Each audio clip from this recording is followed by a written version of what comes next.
शेतकरी संघटनेचे कार्यकर्ते आणि पोलिसांमध्ये तुफान राडा झाला। जिल्हाधिकारी कार्यालयामध्ये बाचाबाची झाली तर जिल्हाधिकारी किरण पुजार यांच्या विरोधात शेतकरी संघटनांनी आक्रमक भूमिका घेतलेली आहे।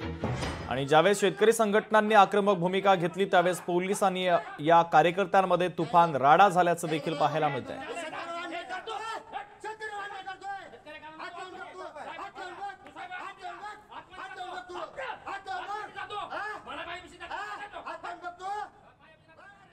मला ज्याच्या विरोधात आंदोलन करताना निवेदन द्यायची गरज नाही।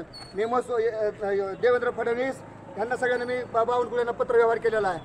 आंदोलन करताना पण तिथं आला, इथं खुर्ची टाकून आंदोलन करत नाही। लोकशाहीच्या मार्गाने आंदोलन असलं ते कुठं बी करायचा अधिकार आहे।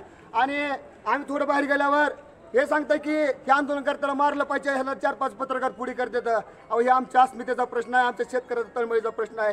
1 रुपया निधी आणि शेतकऱ्याला भेटलेला नाही।